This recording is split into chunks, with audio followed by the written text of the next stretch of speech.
Budget पेश करने जा रही है। और कुछ ही देर के बाद हम भी आपको जो है बजट जो है 2022-23 का उसका सीधा लाइव प्रसारण आप तक पहुंचाने की कोशिश करेंगे। और लगातार जो अभी जो है 2022-23 का बजट क्या होगा, क्या कुछ चेंजेस इस बजट में होंगे, क्या कुछ नया इस बजट में होगा, उन सभी सवालों का जवाब आपको कुछ ही देर के अंदर मिलने वाला है। उसी को लेकर हम आपको बता दें कि कल भी बजट 2022-23 के इकोनॉमिक सर्वे में राष्ट्रपति ने कुछ बातें कही हैं। उसमें राष्ट्रपति सैनिक स्कूलों में अब लड़कियों का नामांकन होगा। हाँ जी, राष्ट्रपति सैनिक स्कूल में अब लड़कियों का भी नामांकन होगा। वहीं ओलंपिक में भारत की उपलब्धि शानदार रही है। और उसी के साथ दिव्यांगों का जीवन आसान बनाने में किए जाएंगे काम और गरीबों की गरिमा बढ़ाने की दिशा में भी काम किया जा रहा है। आज बस कुछ ही देर में हम आपको 2022-23 का जो बजट आपकी इस एसके मीडिया की स्क्रीन पर आपके सामने होगा। उसी के साथ एक बार और बता दें आपको कि कल जो राष्ट्रपति ने जो कुछ बातें कही है बजट सर्वे को लेकर, उसमें छोटे किसानों के हित को भी सरकार ने काफी ऊपर रखा है। उसी के साथ गति शक्ति योजना से नए युग की शुरुआत होने जा रही है। और इसी के साथ पूरे देश में सड़क निर्माण के काम जोरों पर होंगे। हाँ जी, एक बार फिर आपको बता दें कि पूरे देश में सड़क निर्माण जो है, जो मूलभूत आवश्यकता होती है, उसके काम जोरों पर होंगे। सर्वे रिपोर्ट के तहत ही हम आपको बता दें कि मेक इन इंडिया को प्राथमिकता दी जा रही है। कार्बन उत्सर्जन घटाने की दिशा में काम जारी है। वहीं देश के विकास के लिए नए अध्याय लिखे जा रहे हैं। पूर्वोत्तर के सभी राज्यों में विकास का कार्य जारी है। पूर्वोत्तर अब रेलवे के नक्शे पर आ गया है। देश को गौरव के शिखर तक ले जाना है। ये सब बातें जो है वो बजट 2022-23 के इकोनॉमिक सर्वे में राष्ट्रपति ने कल कही थी।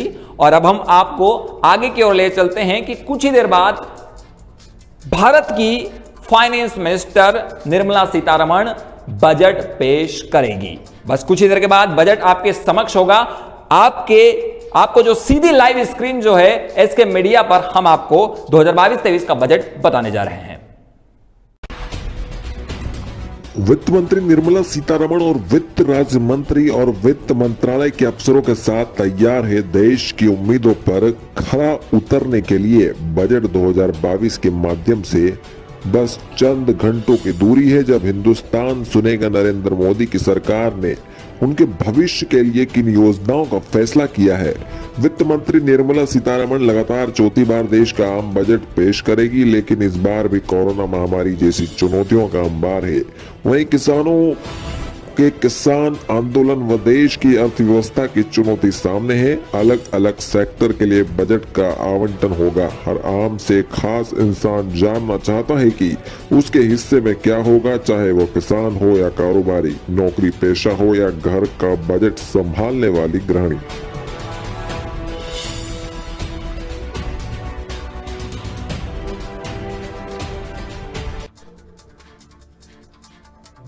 और आपको बता दें कि बस कुछ ही देर बचा है और कुछ ही देर के अंदर जो है देश की वित्त मंत्री निर्मला सीतारमण जो है बजट पेश करने वाली है। उसके बाद हम सीधे ही बजट जो है वो आपको सीधे एसके मीडिया की स्क्रीन से बताएंगे।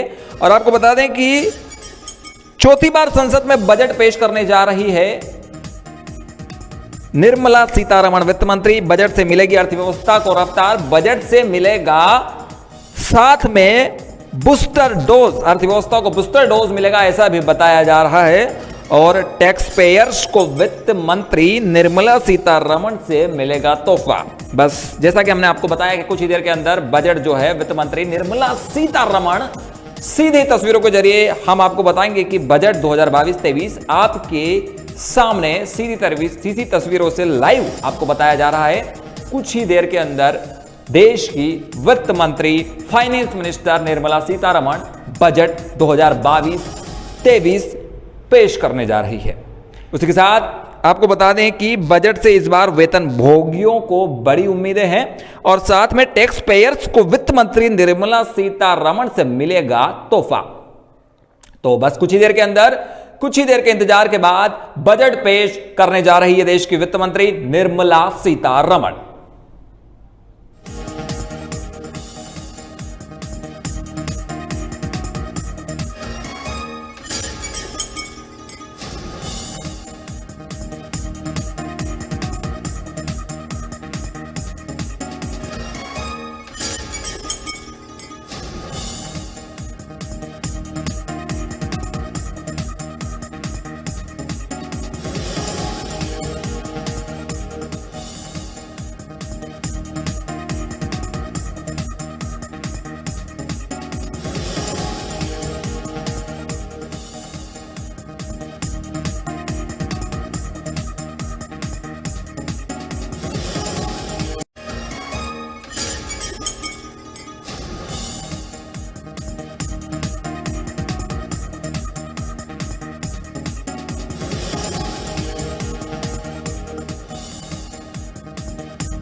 वित्त मंत्री निर्मला सीतारमण और वित्त राज्य मंत्री और वित्त मंत्रालय के अफसरों के साथ तैयार है देश की उम्मीदों पर खरा उतरने के लिए बजट 2022 के माध्यम से।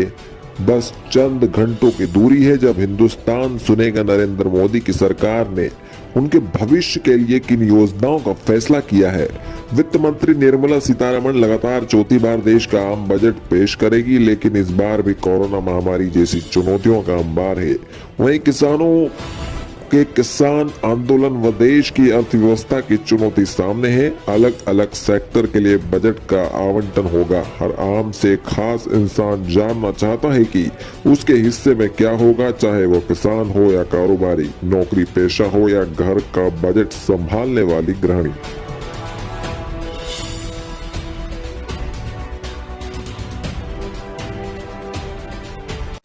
SK media news play store के डिजिटल प्लेटफॉर्म पर अब आ गया है Hindi news app. Daily news, watch news videos और मोबाइल के एक ही स्क्रॉल पर न्यूज स्टोरीज, ब्रेकिंग न्यूज, सीधे लाइव अपडेट्स, इलेक्शन की हर ताजा अपडेट्स, स्पेशल स्टोरीज, देश प्रदेश की लाइव अपडेट्स, सिर्फ आपके मोबाइल में हर जगह। Daily news.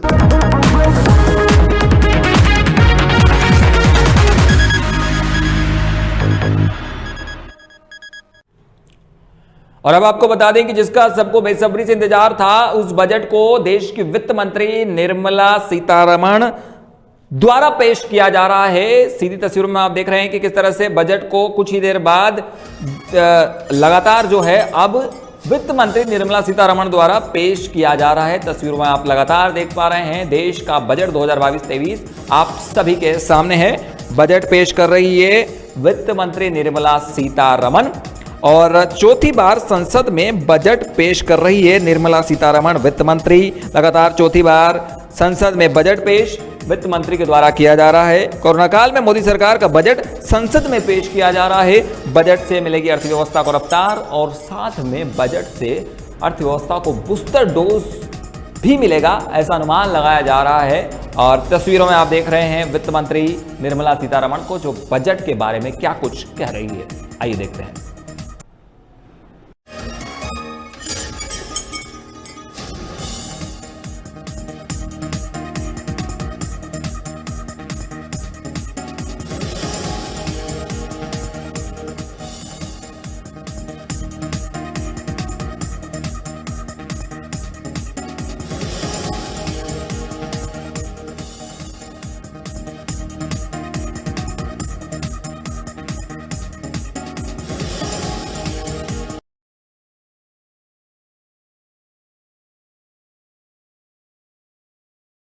The implementation of the vaccination program and the nationwide resilient response to the current wave of the pandemic evidence the productivity-linked incentives in 14 sectors for achieving the vision of Atmanirbhar Bharat has received extensive excellent response है, with potential to create 50 lakh new jobs and an additional production of budget में भारत 75 से भारत 100 तक के अमृतकाल में अगले 25 वर्ष में अर्थव्यवस्था को दिशा देने के लिए बुनियादी तैयार करने और उनकी रूपरेखा प्रस्तुत करने का प्रस्ताव किया है। इसमें 2021-22 के बजट में तैयार किए गए दृष्टिकोण को जारी रखा जाएगा। इसके मूलभूत सिद्धांत में वित्तीय विवरण, राजकोषीय स्थिति की पारदर्शिता शामिल है। इसमें सरकार के इरादे, ताकत और चुनौतियों को दर्शाया गया है। यह हमारा मार्गदर्शन करता रहेगा। गत वर्ष के बजट में की गई पहल में काफी प्रगति हुई है और उनके लिए इस वर्ष के बजट में भी पर्याप्त आवंटन किए गए हैं। The strengthening of health infrastructure, स्वास्थ्य संबंधी बुनियादी सुविधाओं को सुदृढ़ बनाना, टीकाकरण कार्यक्रम को तेजी से आगे बढ़ाना, महामारी की मौजूदा लहर के प्रति राष्ट्रव्यापी प्रतिरोधक क्षमता स्पष्ट रूप से दिख रही है। आत्मनिर्भर भारत के दृष्टिकोण को प्राप्त करने के लिए 14 क्षेत्रों में उत्पादकता संबंध प्रोत्साहन को उत्साहवर्धक प्रतिक्रिया प्राप्त हुई है। इसमें 60 लाख नई नौकरी सृजित करने और अगले 5 वर्ष के दौरान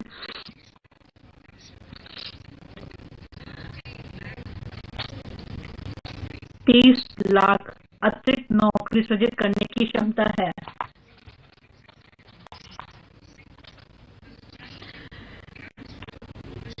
सार्वजनिक क्षेत्र के उद्यम संबंधी नई नीति लागू करने के संबंध में एयर इंडिया के रणनीतिक स्वामित्व हस्तांतरण का कार्य पूरा हो गया है। नीलांचल इस्पात निगम लिमिटेड के राजनीतिक साझेदार का चयन कर लिया गया है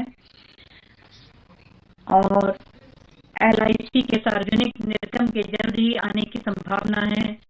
2022-23 में अन्य के संबंध में प्रक्रिया आरंभ की जाएगी।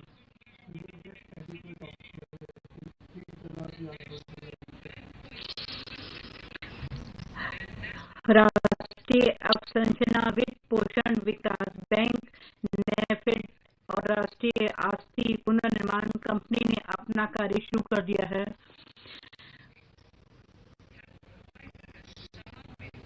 माननीय अध्यक्ष जी, बजट 2021-22 में सार्वजनिक निवेश या पूंजीगत व्यय के प्रावधान में बहुत अधिक वृद्धि की व्यवस्था की गई थी। पूरे वर्ष के दौरान माननीय प्रधानमंत्री जी ने इसके क्रियान्वयन का मार्गदर्शन किया है। इससे हमारे आर्थिक उत्थान को अत्यधिक लाभ मिलता रहा है।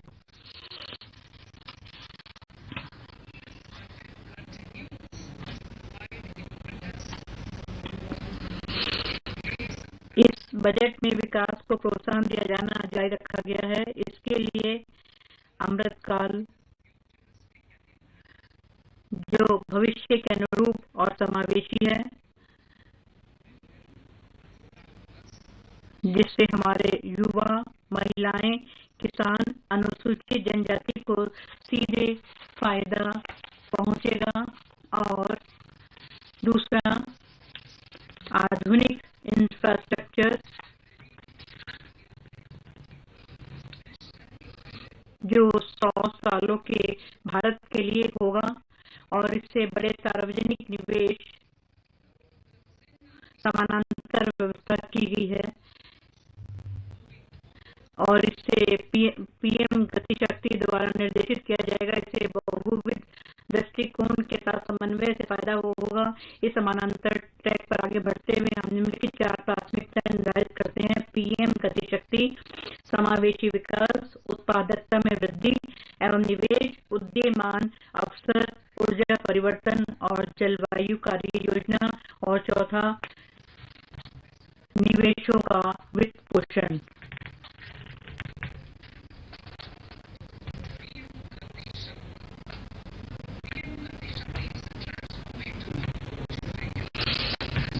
पीएम गति शक्ति आर्थिक वृद्धि और सतत विकास की दिशा में एक परिवर्तनकारी पद्धति है। इस पद्धति का संचालन 7 इंजनों से होता है, जो कि इस प्रकार है: सड़क, रेलवे, एयरपोर्ट, पत्तन, सार्वजनिक परिवहन, जलमार्ग और लॉजिस्टिक्स अवसंरचना। ये 7 इंजन एक साथ मिलकर के अर्थव्यवस्था आगे ले जाएंगे। इन इंजनों की सहायता करने में ऊर्जा पारेषण, आईटी संचार,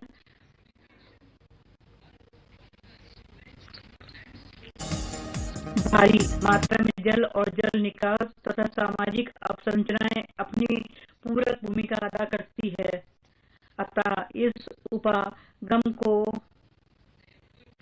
स्वच्छ ऊर्जा और सबका प्रयास, जो कि केंद्र सरकार, राज्य सरकार और निजी क्षेत्रों का मिला जुला प्रयास होता है, ये शक्ति मिलती है जिसके परिणाम स्वरूप भारी तादाद में नौकरियां पैदा हो सकती हैं और सभी के लिए, विशेष तौर पर युवकों के लिए उद्यम के अवसर पैदा हो सकते हैं। पीएम गतिशक्ति राष्ट्रीय मास्टर योजना। पीएम गतिशक्ति राष्ट्रीय मास्टर योजना में आर्थिक परिवर्तन के साथ इंजन निर्बाध बहुविध कनेक्टिविटी और लॉजिस्टिक क्षमता दक्षता शक्ति है। इसमें गतिशक्ति मास्टर प्लान के अनुसार राज्य सरकार द्वारा तैयार इंफ्रास्ट्रक्चर भी शामिल होंगे। इसका ध्यान प्लानिंग, नमूनमेशी तरीकों से वित्तपोषण, प्रौद्योगिकी के उपयोग और अधिक तेजी से क्रियान्वयन पर केंद्रित होगा।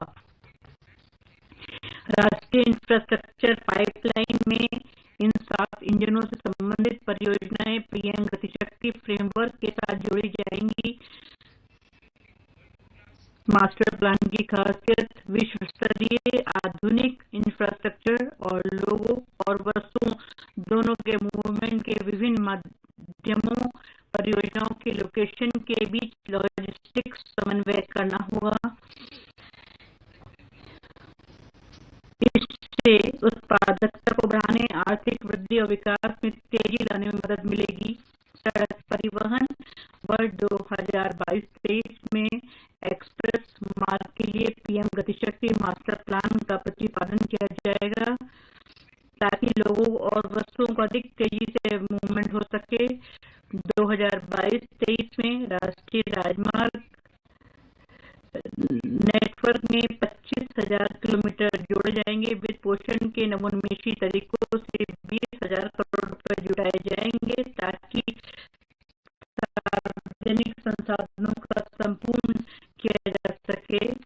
वस्तुओं और लोगों का निर्बाध बहुविध मूवमेंट, सभी माध्यमों के ऑपरेटरों को data exchange, application programming interface के लिए अभिकल्पित एकीकृत लॉजिस्टिक्स इंटरफेस प्लेटफॉर्म पर लाया जाएगा। इससे विभिन्न माध्यमों के जरिए वस्तु कुशल मूवमेंट, लॉजिस्टिक्स लागत और समय कम करने, यथा समय इन्वेंट्री मैनेजमेंट में सहायता करने, उबाऊ दस्तावेजीकरण को दूर करने में मदद मिलेगी। सबसे महत्वपूर्ण, इसमें सभी हितधारकों को रियल टाइम सूचना उपलब्ध होगी और अंतर्राष्ट्रीय प्रतिस्पर्धा में सुधार होगा।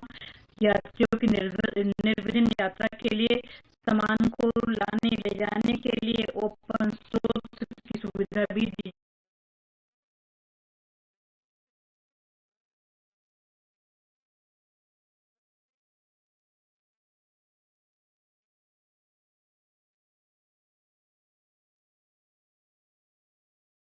पार्सलों में निर्विघ्न आवाजाही की सुविधा उपलब्ध कराने के लिए डॉक और रेलवे को जोड़ने में अग्रणी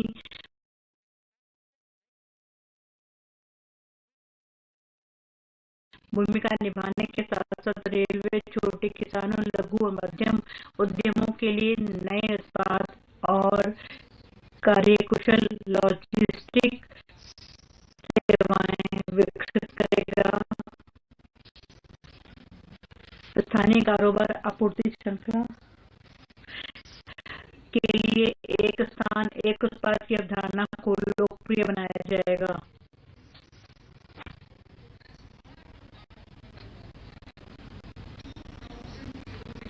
आत्मनिर्भर भारत के अंतर्गत वर्ष 2022-23 में 2000 किलोमीटर की नेटवर्क को कवच के अंतर्गत लाया जाएगा, जो कि सुरक्षा और क्षमता संवर्धन के लिए विश्व स्तर की स्वदेशी प्रौद्योगिकी है। अगले 3 वर्षों के दौरान 400 नई पीढ़ी की वंदे भारत रेलगाड़ियों का विकास और विनिर्माण किया जाएगा, जो कि ऊर्जा क्षमता और यात्रियों के सुखद अनुभव की दृष्टि से बेहतर होगा। अगले 3 वर्ष के दौरान मल्टी मॉडल लॉजिस्टिक्स सुविधाओं के लिए 100 पीएम गतिशक्ति कार्गो टर्मिनल्स तैयार किए जाएंगे।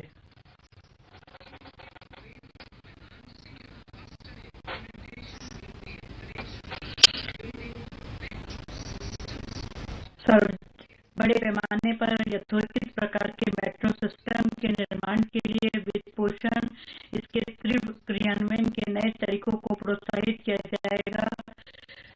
सार्वजनिक शहरी परिवहन और रेलवे स्टेशनों के बीच मल्टी मॉडल कनेक्टिविटी के लिए प्राथमिकता के आधार पर सुविधा प्रदान की जाएगी। मेट्रो सिस्टम के डिजाइन, जिसमें सिविल स्ट्रक्चर भी आते हैं, में पुनः सुधार किया जाएगा।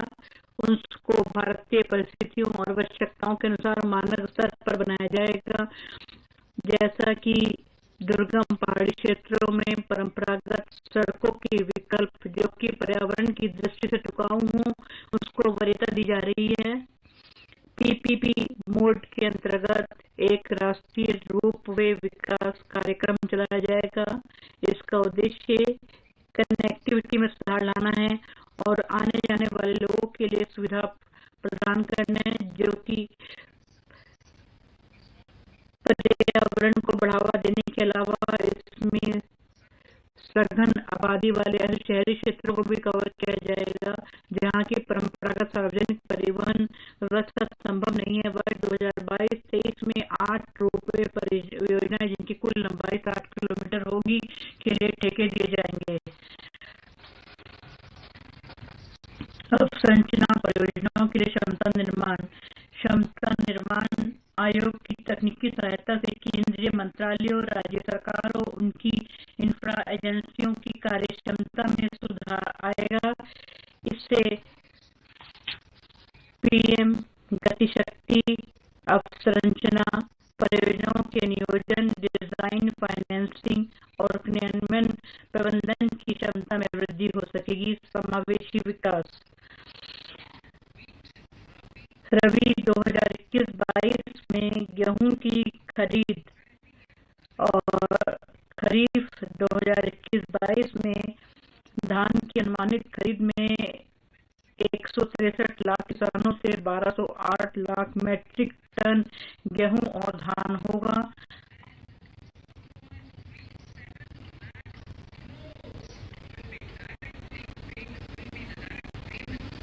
और एमएसपी मूल्य का 2.37 लाख करोड़ रुपए का भुगतान सीधे उनके खाते में किया जाएगा।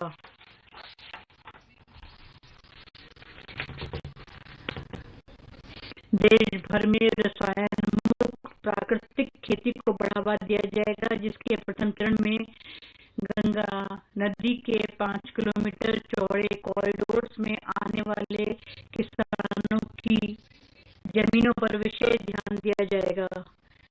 वर्ष 2023 को राष्ट्रीय कदन वर्ष के रूप में घोषित किया गया है। इससे फसलोपरांत मूल्य संवर्धन, घरेलू खपत को बढ़ाने और कदन उत्पादों की राष्ट्रीय और अंतर्राष्ट्रीय ब्रांडिंग करने के लिए सहायता दी जाएगी। और तिलहनों के आयात पर अपनी निर्भरता को कम करने के लिए तिलहनों के घरेलू उत्पादन को बढ़ाने के उद्देश्य से एक तर्कसंगत और व्यापक योजना चलाई जाएगी। किसानों को डिजिटल और हाईटेक सेवाएं प्रदान करने के लिए पीपीपी मोड में एक योजना शुरू की जाएगी, जिसमें सार्वजनिक क्षेत्र के अनुसंधान और विस्तार संस्थानों के साथ साथ निजी एग्रीटेक प्लेयर्स और स्टेक होल्डर्स, जो कि एग्री वैल्यू चेन के होंगे, शामिल होंगे।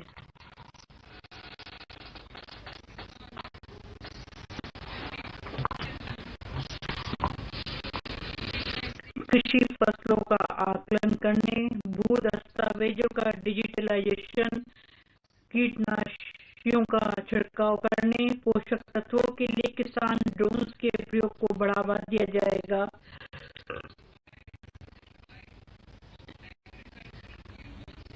राज्यों को इसलिए प्रोत्साहित किया जाएगा कि वे अपनी कृषि विश्वविद्यालयों के पाठ्यक्रमों में संशोधन कर सकें, जिससे कि प्राकृतिक, जीरो बजट, ऑर्गेनिक फार्मिंग, आधुनिक कृषि, मूल्य संवर्धन और प्रबंधन की जरूरतों को पूरा किया जा सके।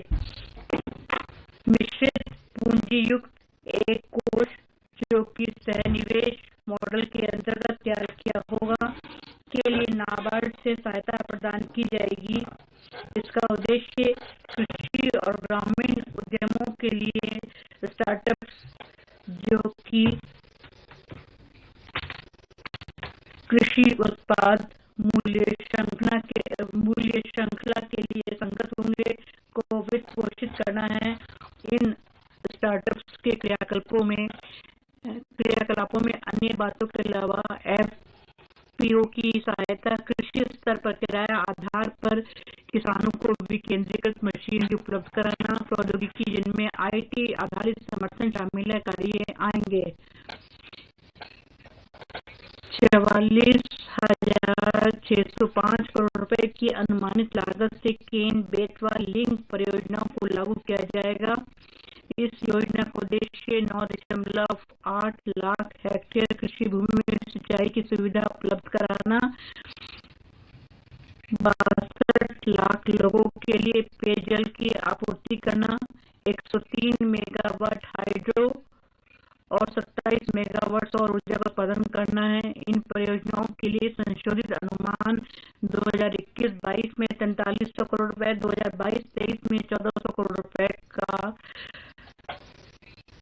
आवंटन किया गया है।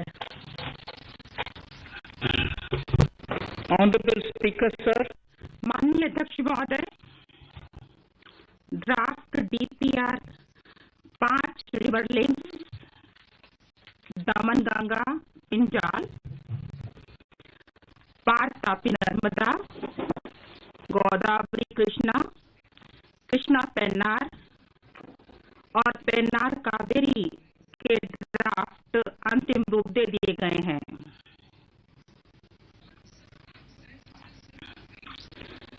एक बार लाभ अनुभोगी राज्यों में इस पर सहमति हो जाएगी तो केंद्र सरकार इनके कार्यान्वयन के लिए सहायता जारी करेगी। उन किसानों के लिए जो फलों और सब्जियों की उपयुक्त किस्म को अपनाने के लिए और उत्पादन और फसल कटाई को यथोचित तकनीक का प्रयोग करने के लिए किसानों की सहायता हेतु हमारी सरकार राज्य सरकारों की भागीदारी से एक व्यापक पैकेज तैयार करेगी। एमएसएमई, उद्यम, ई-श्रम, एनसीएस और असीम पोर्टल्स को आपस में जोड़ा जाएगा, इनके दायरे को भी बढ़ाया जाएगा। अब ऐसे पोर्टल के रूप में काम करेंगे जिनमें लाइव ऑर्गेनिक डेटाबेस होंगे और ये G2C, B2C और B2B सेवाएं प्रदान करेंगे। इन सेवाओं को क्रेडिट सुविधा, कौशल विकास और भर्ती से जोड़ा जाएगा और इनका उद्देश्य अर्थव्यवस्था को और अधिक सरल बनाना और सभी के लिए उद्यम परक अवसर बढ़ाना होगा। Emergency credit line guarantee scheme, इसके तहत 130 लाख से अधिक एमएसएमई को अत्यंत जरूरी और अतिरिक्त ऋण प्रदान किया जाएगा। इससे उनको इस महामारी के प्रतिकूल प्रभाव से राहत मिलने में मदद मिलेगी। हॉस्पिटैलिटी और इससे संबंधित सेवाओं, विशेषकर जो कि सूक्ष्म और लघु उपक्रमों के द्वारा दी जाती हैं, को अभी भी महामारी के पूर्व के स्तर तक अपने कारोबार को ले जाना है। इन संदर्भों पर विचार करने के पश्चात ECLGS को मार्च 23 तक बढ़ाया जाएगा और इसके गारंटी के दायरे को और इसके गारंटी के दायरे को 50,000 करोड़ रुपए से बढ़ाकर कुल 5 लाख करोड़ रुपए तक कर दिया गया है।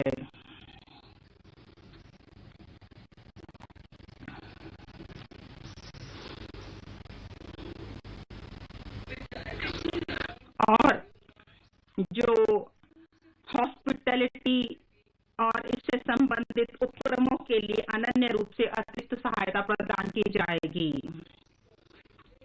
Credit guarantee trust for micro and small enterprises CGTMSE scheme को पुनर्जीवित किया जाएगा और अपेक्षित धन लगाया जाएगा। इससे 2 लाख करोड़ रुपए का अतिरिक्त ऋण प्रदान किया जाएगा। सूक्ष्म और लघु उद्यमों को और रोजगार के अवसर भी प्रदान किए जाएंगे।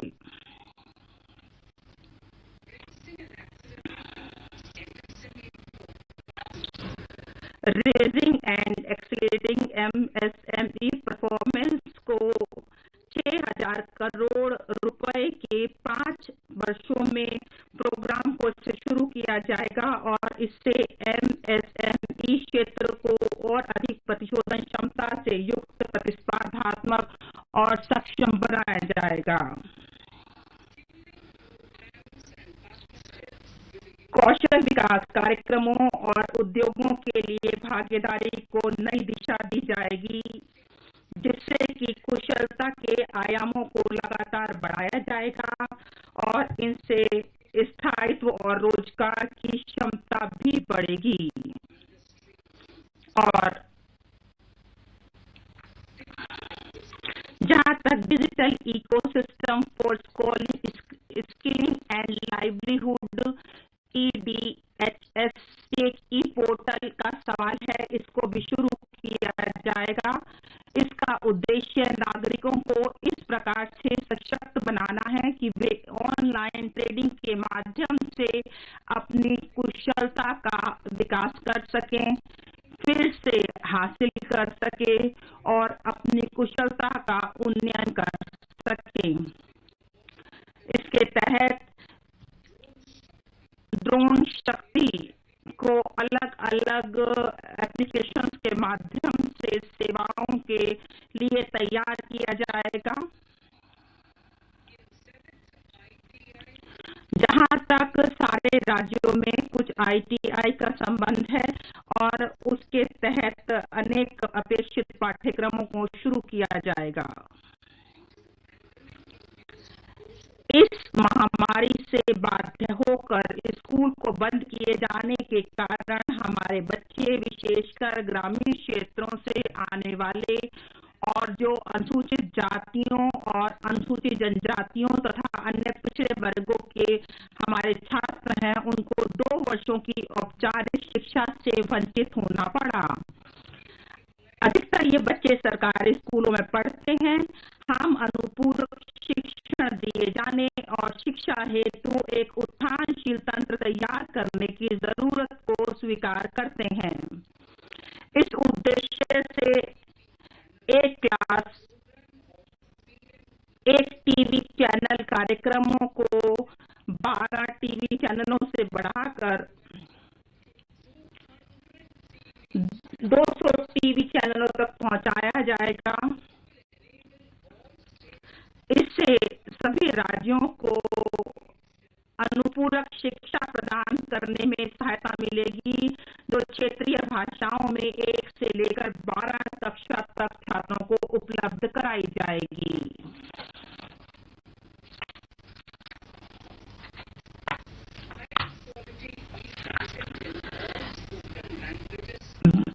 व्यावसायिक पाठ्यक्रम के तहत अत्यंत महत्वपूर्ण चिंतन कौशल को बढ़ावा देने और रचनात्मकता को स्थान देने के लिए वर्चुअल पाठ्यक्रमों और समकालीन शिक्षण प्रवेश के लिए 15 स्किलिंग ई-लैब्स की स्थापना की जाएगी और ये ई-कंटेंट के माध्यम से किया जाएगा और अध्यापकों को सशक्त किया जाएगा कि वह शिक्षण के माध्यम से अच्छी शिक्षा इनको उपलब्ध करा सके। एक डिजिटल विश्वविद्यालय की स्थापना की जाएगी ताकि छात्रों को सभी प्रकार की शिक्षा उपलब्ध हो सके। पूरे देश में और विश्व स्तरीय गुणवत्तापूर्ण सर्वसुलभ शिक्षा देने के लिए एक डिजिटल विश्वविद्यालय की स्थापना की जाएगी। यह अलग अलग भारतीय भाषाओं में उपलब्ध होगी और आईटी फॉर्म्स में होगी, और जो विश्वविद्यालय है वह हमारे नेटवर्क आधारित हब स्पोक मॉडल पर बनाया जाएगा, जिसमें हब भवन अत्याधुनिक आईसीटी विशेषज्ञता से युक्त होंगे। देश के सर्वश्रेष्ठ सार्वजनिक विश्वविद्यालय और संस्थान हब स्पोक के नेटवर्क के रूप में सहयोग करेंगे। जहां तक नेशनल डिजिटल हेल्थ इकोसिस्टम के लिए एक ओपन प्लेटफॉर्म चालू किया जाएगा। इसमें चिकित्सा कर्मियों एवं स्वास्थ्य सुविधाओं, अद्वितीय स्वास्थ्य पहचान, कंसेंट फ्रेमवर्क और सभी के लिए स्वास्थ्य सुविधाओं की उपलब्धता को डिजिटल रूप से दर्ज किया जाएगा। इस महामारी ने सभी आयु वर्ग के लोगों में मानसिक स्वास्थ्य की समस्या बढ़ा दी है। गुणवत्तापरक मानसिक स्वास्थ्य परामर्श एवं देखभाल सेवाओं तक बेहतर पहुंच को स्थापित करने के लिए एक नेशनल टेलीमेंटल हेल्थ प्रोग्राम शुरू किया जाएगा। इसमें 23 उत्कृष्ट टेलीमेंटल हेल्थ सेंटर्स का एक नेटवर्क होगा, जिसमें NIMHANS का एक नोडल सेंटर के रूप में काम करेगा और international institute for information technology Bangalore तकनीकी सहायता उपलब्ध कराएगा। नारी शक्ति को हमारे उज्जवल भविष्य के लिए एक अग्रदूत के रूप में महत्व दिए जाने की बात को स्वीकार करते हुए इस अमृत काल के दौरान हमारी सरकार ने महिला एवं बाल कल्याण विकास मंत्रालय की योजनाओं को पुनर्जीवित किया है। तदनुसार 3 योजना यथा मिशन शक्ति, मिशन वात्सल्य, सक्षम आंगनबाड़ी और पोषण 2.0 को शुरू किया जाएगा, जिससे कि महिलाओं और बच्चों को समेकित लाभ मिल सके। सक्षम आंगनबाड़ियां नई जनरेशन की आंगनबाड़ियां हैं, जिनके तहत बेहतर बुनियादी सुविधा और श्रव्य व दृश्य सहायता मौजूद है और उनको स्वच्छ ऊर्जा से संपन्न भी किया जाएगा ताकि बच्चों के प्रारंभिक विकास में सहायता मिल सके। 2 लाख आंगनबाड़ियों को सक्षम आंगनबाड़ी के रूप में उन्नत किया जाएगा। हर घर नल से जल के अंतर्गत इस समय 8.7 करोड़ परिवारों को कवर किया गया है, जिसमें 2 वर्षों से नल का पानी उपलब्ध करवाया गया है 5.5 करोड़ परिवारों को। 60,000 करोड़ रुपए का आवंटन किया गया है ताकि 3.8 करोड़ परिवारों को कवर किया जा सके 2022-2023 के दौरान। 2022-23 में 80 लाख मकान बनाए जाएंगे जो पीएम आवास योजना के अभिज्ञात व पात्र लाभ अनुभोगी होंगे। यह शहरी और ग्रामीण दोनों क्षेत्रों में किया जाएगा। 48,000 करोड़ रुपए का आवंटन इस उद्देश्य के लिए किया गया है। केंद्र सरकार शहरी क्षेत्रों में मध्यम आय वर्ग और आर्थिक रूप से कमजोर वर्गों के लिए सस्ते मकान को बढ़ावा देने के उद्देश्य से और जो भी गरीब लोग हैं शहरी क्षेत्रों में रह रहे हैं उनके लिए भी हम काम करेंगे। हम वित्तीय क्षेत्र के भी नियामकों के साथ मिलकर काम करेंगे जिससे पूंजी सुलभ हो सके और मध्यस्था पर आने वाले खर्च में कमी की जा सके। एक नई योजना prime ministers development initiative for north east region, इस नाम की एक नई योजना चलाई जाएगी उत्तर पूर्व परिषद के माध्यम से। इसमें पीएम गति शक्ति की भावना के अनुरूप उत्तर पूर्व की जरूरत के अनुसार बुनियादी सुविधाओं और सामाजिक विकास की परियोजनाओं के लिए वित्त पोषण किया जाएगा। इससे युवकों और महिलाओं के अलग अलग क्षेत्रों में जो आजीविका संबंधी क्रियाकलाप है उनको सुलभ कराया जा सकेगा और अंतर को पाटा जाएगा। और कोई भी केंद्रीय राज्य सरकार या हमारी जो केंद्र सरकार है यह वर्तमान योजनाओं का विकल्प नहीं होंगी, जबकि केंद्रीय मंत्रालय अपनी परियोजनाओं को ला सकते हैं। 1500 करोड़ रुपए का प्रारंभिक आवंटन किया जा रहा है। इन परियोजनाओं की प्रारंभिक सूची में अनुबंध 1 में जो कि मेरे अभिभाषण में दी गई है।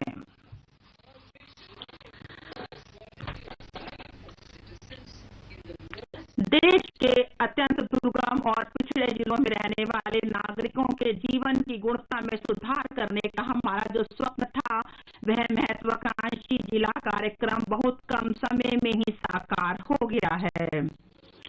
95% जो 112 जिले हैं उनमें बहुत ज्यादा प्रगति हुई है 3 क्षेत्रों में: स्वास्थ्य, पोषण, वित्तीय स्थिति और आधारभूत अवसंरचना। उन्होंने यहाँ तक कि कुछ राज्यों को पीछे कर दिया है जहाँ तक इन सुविधाओं का संबंध है।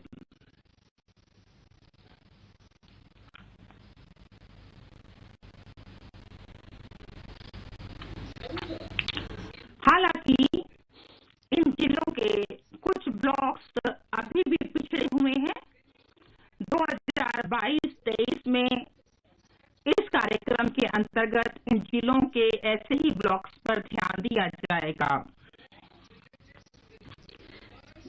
सीमावर्ती गांव जहां की जनसंख्या बहुत ही छिटपुट है, उनकी कनेक्टिविटी और बुनियादी सुविधाएं भी बहुत ही सीमित हैं। विकास के लाभ से जो वंचित रह गए हैं, उत्तरीय सीमा के ऐसे ही गांवों को इस नए वाइब्रेंट विलेजेस कार्यक्रम के अंतर्गत शामिल किया जाएगा। यहाँ के क्रियाकलापों में गांव की बुनियादी सुविधाओं, आवास, पर्यटन केंद्रों, सड़क संपर्क, विकेंद्रित नवीकरण ऊर्जा की व्यवस्था है। दूरदर्शन और शिक्षण चैनलों के लिए डायरेक्ट टू होम एक्सेस की व्यवस्था और आजीविका सृजन के लिए सहायता दी जाएगी। इन क्रियाकलापों के लिए अतिरिक्त धन उपलब्ध कराया जाएगा। वर्तमान योजनाओं को एक में मिला लिया जाएगा। हम उनके परिणामों की विवेचना करेंगे और उनको लगातार मॉनिटरिंग भी करेंगे। 2022 में 100% 1.5 लाख डाकघरों में कोर बैंकिंग सिस्टम चालू हो जाएगा, जिससे फाइनेंशियल इंक्लूजन संभव होगा और नेट बैंकिंग के माध्यम से अपना खाता देखा जा सकेगा।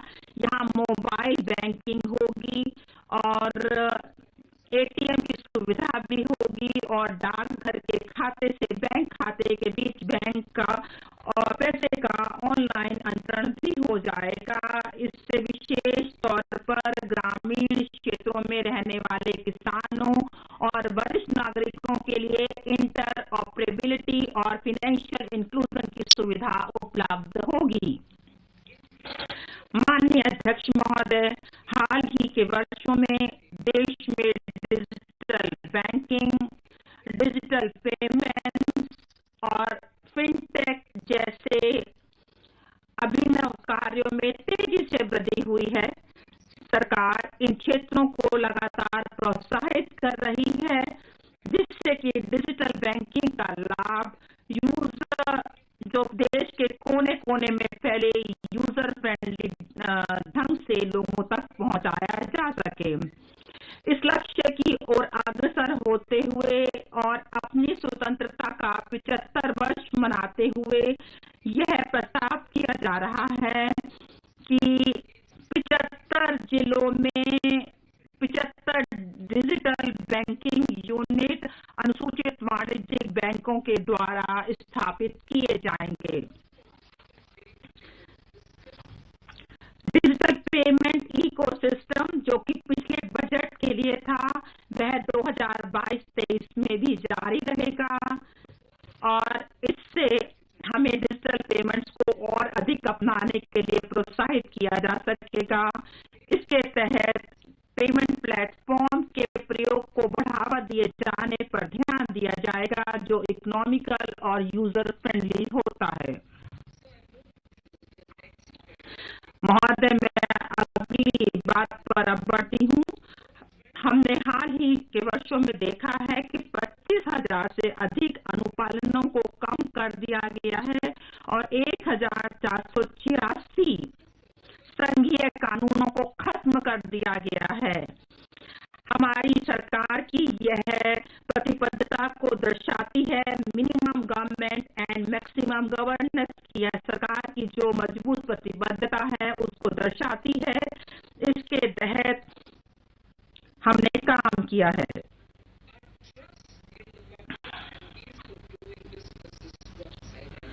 और हमने ईज ऑफ डूइंग बिजनेस का जो हमारा लोगों में विश्वास है उसको हमने यहाँ दर्शाया है।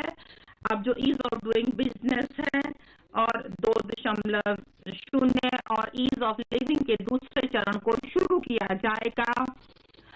हम पूंजी की उत्पादक क्षमता और मानव संसाधन में सुधार लाने के लिए अपने प्रयास में राइट टू नो के स्थान पर राइट टू नो के सिद्धांत और साथ ही साथ विश्वास आधारित शासन के सिद्धांतों का पालन करेंगे और इसमें आईटी सेतुओं के माध्यम से केंद्र और राज्य स्तरीय व्यवस्था के संयोजन, नागरिक केंद्रित सुविधाओं के लिए सिंगल पॉइंट एक्सेस और मानवीकरण तथा पारस्परिक व्यापक अनुपालन के समापन में निर्धारित होगी ताकि हम इन सभी सुविधाओं को ठीक किया जा सके और इसके लिए हम नागरिकों की ज्यादा से ज्यादा सहायता लेंगे। महोदय, सिंगल विंडो पोर्टल परिवेश जो कि सिंगल विंडो पोर्टल था इसे 2018 में शुरू किया गया था। इससे अनुमोदन के लिए अपेक्षित समय में पर्याप्त कमी की जा सकी है। इस पोर्टल के दायरे को अब और बढ़ाने का हमने विचार किया है जिससे कि आवेदक जानकारी प्राप्त कर सके, इकाइयों की अवस्थिति के आधार पर विशेष प्रकार के अनुमोदनों के बारे में जानकारी दी जाएगी और चार्ज जो अप्रूवल होते हैं उसे एक फॉर्म के माध्यम से दिया जाएगा और centralised processing centre green CPC green के माध्यम से ट्रैकिंग की जा सकेगी। ई पासपोर्ट जो ई पासपोर्ट जारी किए जाने लगेगा जिसे एम्बेडेड चिप और भावी प्रौद्योगिकी का प्रयोग करके 2022-23 में किया जा सकेगा जिससे नागरिकों को अपने विदेश की यात्रा करने में और अधिक सुविधा होगी। जब भारत 100 साल का हो जाएगा तो इसकी संभावना यही है कि हमारी आधी से अधिक जनसंख्या शहरी क्षेत्रों में निवास कर रही होगी। इस स्थिति के लिए तैयार होने के लिए एक सुव्यवस्थित शहरी विकास बहुत महत्वपूर्ण है। इससे देश की आर्थिक क्षमता का उपयोग किया जा सकेगा जिसमें जनसांख्यिकी लाभांश के लिए आजीविका संबंधी अवसर भी आते हैं। इसके लिए हम मेगा सिटीज के पोषण की जरूरत है। आसपास के क्षेत्रों को आर्थिक विकास के वर्तमान केंद्रों के रूप में विकसित करने की जरूरत है। दूसरी ओर हमें टायर 2 और टायर 3 शहरों में सुविधा प्रदान किए जाने की जरूरत है, जिससे कि भविष्य के लिए इनको एक बाह्य कवच के रूप में तैयार किया जा सके। इसके लिए यह जरूरी है कि हम अपने शहरों को जीवन के दीर्घकालिक रास्तों के केंद्र के रूप में देखें, जिसमें सभी के लिए, विशेषकर महिला और युवकों के लिए अवसर उपलब्ध हो। ऐसा होने के लिए शहरी नियोजन का सामान्य दृष्टिकोण का चलाना संभव है और इसके लिए हम ऐसे कुछ संगठनों का गठन करेंगे जो कि शहरी क्षेत्रों में क्षमता विकास, नियोजन, कार्यान्वयन और प्रशासन के बारे में सिफारिशें करेगा। शहरी क्षमता निर्माण के लिए राज्यों को सहायता प्रदान की जाएगी। भवन संबंधी उप नियमों के आधुनिकीकरण, टाउन नियोजन योजनाएं, परिवहन उन्मुखी विकास लागू किया जाएगा। इससे जन परिवहन व्यवस्थाओं के साथ लोगों के रहने और निकटता से कार्य करने संबंधी सुधार होंगे। सार्वजनिक परिवहन परियोजनाओं और अमृत योजनाओं के लिए दी जाने वाली केंद्र सरकार की वित्तीय सहायता का लाभ टीओडी और टीपीएस के माध्यम से राज्यों को किया जाएगा। जहां तक भारत का विकास करने के लिए और शहरी नियोजन और डिजाइन में भारत विशिष्ट ज्ञान विकसित करने और इन क्षेत्रों में प्रमाणित प्रशिक्षण प्रदान करने के लिए विभिन्न क्षेत्रों में 5 मौजूदा शैक्षिक संस्थाओं को उत्कृष्टता केंद्रों के रूप में चिन्हित किया जाएगा। इन केंद्रों को प्रत्येक के लिए 250 करोड़ रुपए की दायी निधि प्रदान की जाएगी। इसके अतिरिक्त अखिल भारतीय तकनीकी शिक्षा परिषद पाठ्यक्रम गुणवत्ता सुधारने तथा अन्य संस्थाओं में शहरी नियोजन पाठ्यक्रमों की सुलभता के लिए अग्रणी की भूमिका निभाएगी। हम शहरी क्षेत्रों में सार्वजनिक परिवहन के उपयोग के रूपांतरण को बढ़ावा देंगे। इससे स्वच्छ तकनीकी और शासन समाधानों, विशेष शून्य जीवाश्म ईंधन नीति और ईवी वाहनों के साथ आवागमन जोन द्वारा संपूर्ण किया जाएगा। बैटरी अदला बदली नीति, बड़े पैमाने पर चार्जिंग स्टेशनों की स्थापना के लिए शहरी क्षेत्रों में स्थान की कमी पर विचार करते हुए बैटरी अदला बदली नीति लाई जाएगी तथा अंतर प्रचालनीय तैयार किए जाएंगे।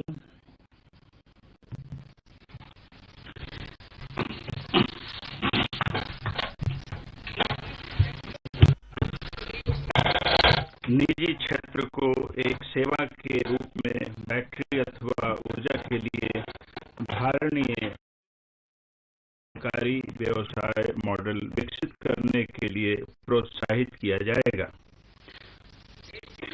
इससे ईवी पारितंत्र की प्रभावकारिता में सुधार होगा। भू संसाधनों का प्रभावी उपयोग एक सख्त अनिवार्यता है। राज्यों को अभिलेखों के आईटी आधारित प्रबंधन को सुकर और कारगर बनाने के लिए unique land parcel identification number अपनाने के लिए प्रोत्साहित किया जाएगा। अनुसूची 8 की भाषाओं में से किसी में भू अभिलेखों के लिप्यांतरण संबंधी सुविधा भी शुरू की जाएगी। एक राष्ट्र एक रजिस्ट्रीकरण सॉफ्टवेयर के साथ national genetic document registration system के अंगीकरण अथवा लिंकेज को रजिस्ट्रीकरण के लिए समरूप प्रक्रिया और विलेखों और दस्तावेजों के कहीं भी रजिस्ट्रीकरण को एक विकल्प के रूप में बढ़ावा दिया जाएगा। दिवाला और शोधन अक्षमता संहिता समाधान प्रक्रिया की प्रभावकारिता को बढ़ाने तथा सीमा पार दिवाला समाधान को सुकर बनाने के लिए इस संहिता में आवश्यक संशोधन किए जाएंगे। त्वरित कॉरपोरेट समापन नई कंपनियों के त्वरित रजिस्ट्रीकरण के लिए अनेक आईटी आधारित तंत्र स्थापित किए गए हैं। अब पुनर्विन्यास प्रक्रिया के साथ त्वरित कॉरपोरेट समापन के लिए केंद्र इन कंपनियों के स्वैच्छिक परिसमापन को सरल और कारगर बनाने तथा गति देने के लिए मौजूदा 2 वर्ष के समय को 6 माह तक बढ़ाने के लिए स्थापित किया जाएगा। सरकारी खरीद हाल ही में सरकारी नियमों को अमृतकाल की आवश्यकताओं के लिए आधुनिक बनाया गया है। नए नियमों को विभिन्न हितधारकों से प्राप्त इनपुटों से लाभ मिला है। आधुनिक बनाए गए नियम जटिल टेंडरों के मूल्यांकन में लागत के अलावा पारदर्शी गुणवत्ता मानदंडों के उपयोग को अनुमति देते हैं। चालू बिलों के 75% के भुगतान हेतु अनिवार्य रूप से 10 दिन के भीतर और समझौते के माध्यम से विवादों के निपटारे को प्रोत्साहित करने के लिए प्रावधान किए गए हैं। पारदर्शिता को बढ़ाने तथा भुगतानों में विलंब को कम करने एक अगले कदम के रूप में एक पूर्णतः कागज रहित end to end online e bill system को अपनी खरीदों के लिए सभी केंद्रीय मंत्रालयों द्वारा उपयोग के लिए शुरू किया जाएगा। यह सिस्टम आपूर्तिकर्ताओं और ठेकेदारों को अपने डिजिटल रूप से हस्ताक्षरित बिलों और दावों तथा कहीं से भी अपनी स्थिति का पता लगाने के लिए ऑनलाइन प्रस्तुत करने में सक्षम बनाया जाएगा।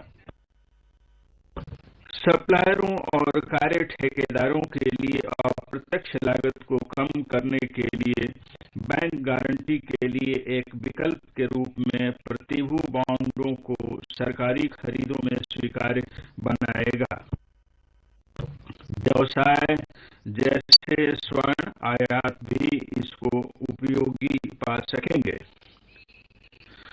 IRDAI ने बीमा कंपनियों द्वारा प्रतिभू बॉन्डों को जारी करने के लिए रूपरेखा बनाई है। ABGC प्रोत्साहन कार्यबल एनिमेशन, विजुअल इफेक्ट्स, गेमिंग और कॉमिक्स सेक्टर युवाओं को रोजगार के लिए बड़ी संभावना प्रदान करता है।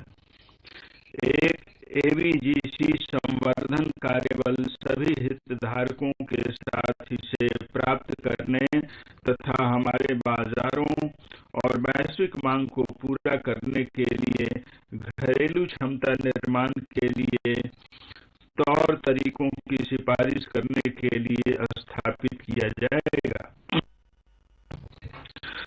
दूरसंचार क्षेत्र सामान्य रूप से दूरसंचार और विशेष रूप से 5G प्रौद्योगिकी समृद्धि और रोजगार अवसर प्रदान करने में समर्थ बना सकते हैं। अपेक्षित स्पेक्ट्रम नीलामियों को निजी दूरसंचार प्रदाताओं द्वारा 2022-23 के भीतर 5G मोबाइल सेवाओं के आरंभ को सुकर बनाने के लिए 2022 में निष्पादित किया जाएगा। डिजाइन आधारित विनिर्माण के लिए एक योजना उत्पादन से जुड़ी प्रोत्साहन योजना के भाग के रूप में 5G के लिए एक मजबूत पारितंत्र बनाने के लिए लॉन्च की जाएगी। ग्रामीण और दूर दराज के क्षेत्रों में सस्ते ब्रॉडबैंड और मोबाइल सेवा प्रसार को सक्षम बनाने के लिए वैश्विक सेवा बाध्यता निधि के तहत वार्षिक संग्रह के 5% तक आवंटित की जाएगी। इससे प्रौद्योगिकियों और समाधानों के अनुसंधान और विकास तथा वाणिज्यीकरण को बढ़ावा मिलेगा। हमारा विजन यह है कि सभी ग्राम और उनके निवासियों को ई सेवाओं की समान पहुंच, संचार सुविधाएं और शहरी क्षेत्रों और उनके निवासियों के रूप में डिजिटल संसाधन प्राप्त होने चाहिए।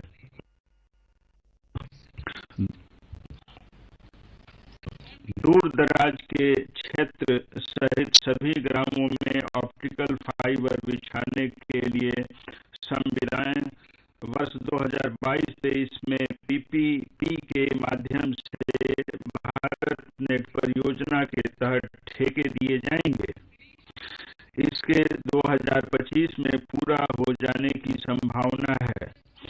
ऑप्टिकल फाइबर के बेहतर तथा अधिक प्रभावी उपयोग को समर्थ बनाने के लिए उपाय किए जाएंगे। निर्यात संवर्धन।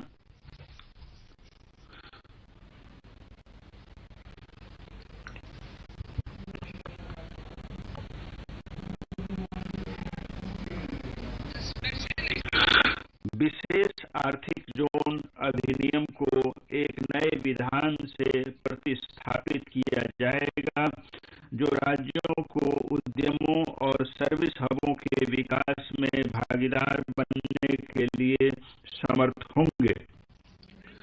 इसमें उपलब्ध अवसंरचना को इष्टतम रूप से उपयोग करने तथा निर्यातों की प्रतिस्पर्धात्मकता को बढ़ाने के लिए सभी बड़े मौजूदा और नए औद्योगिक एनक्लेव शामिल होंगे। रक्षा में आत्मनिर्भरता। हमारी सरकार निर्यातों को कम करने और सशस्त्र बलों के लिए उपकरणों में आत्मनिर्भरता को बढ़ावा देने के लिए प्रतिबद्ध है। पूंजीगत खरीद बजट के 2021-22 में 58% से बढ़ाकर वर्ष 2022-23 में घरेलू उद्योग के लिए 68% तक उत्कृष्ट किया जाएगा। रक्षा अनुसंधान और विकास कार्य उद्दृष्टि रक्षा अनुसंधान और विकास बजट के 25% के साथ उद्योगों, स्टार्टअप और शिक्षा जगत के लिए खोला जाएगा। निजी उद्योगों को एसपीवी मॉडल के माध्यम से डीआरडीओ और अन्य संगठनों के सहयोग से सैन्य प्लेटफॉर्म और उपकरणों के डिजाइन और विकास निष्पादित करने के लिए प्रोत्साहित किया जाएगा। एक स्वतंत्र नोडल अम्ब्रेला निकाय को व्यापक परीक्षण और प्रमाणन आवश्यकताओं को पूरा करने के लिए स्थापित किया जाएगा। उदीयमान अवसर।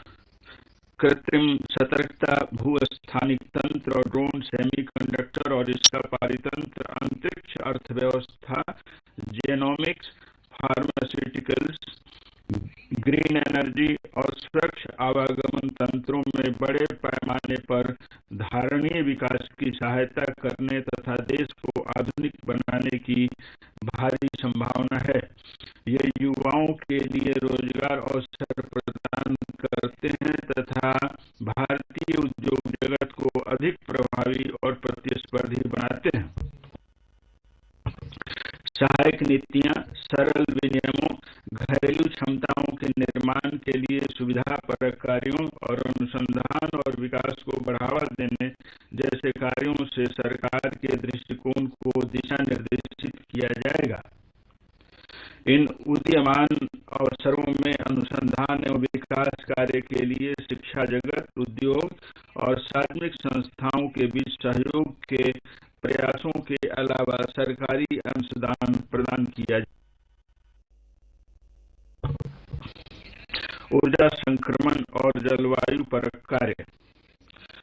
जलवायु परिवर्तन के जोखिम सबसे बड़ी बाहरी नकारात्मकताएं हैं जो भारत तथा अन्य देशों को प्रभावित करती हैं। जैसा कि माननीय प्रधानमंत्री जी ने विगत नवंबर में ग्लासगो में संपन्न हुए COP26 शिखर सम्मेलन में कहा था, आज किसकी आवश्यकता है यह ध्यान देने योग्य है और अविवेकी तथा विनाशकारी उपभोग की बजाय उपयोग पर विचार करना है। पंचामृत में यथा प्रतिपादित निम्न कार्बन विकास रणनीति को उन्होंने घोषित की धारणीय विकास के प्रति हमारी सरकार की दृढ़ कटिबद्धता का एक महत्वपूर्ण प्रदर्शन है। यह रणनीति रोजगार के बड़े अवसर खोलती है और देश को धारणीय विकास के मार्ग पर ले जाएगी। तदनुसार इस बजट में अनेक अल्पकालिक और दीर्घकालिक कार्य प्रस्तावित हैं। सौर ऊर्जा 2030 तक संस्थापित और क्षमता के 280 GW के महत्वाकांक्षी लक्ष्य के लिए घरेलू विनिर्माण को सुविधा प्रदान करने के लिए सौर PV मॉड्यूलों के लिए पॉलीसिलिकॉन से पूर्णतः समेकित विनिर्माण एककों के लिए प्राथमिकता के साथ उच्च प्रभावी मॉड्यूलों के विनिर्माण के लिए उत्पादन से जुड़े प्रोत्साहन हेतु 19,500 करोड़ रुपए का अतिरिक्त आवंटन किया जाएगा।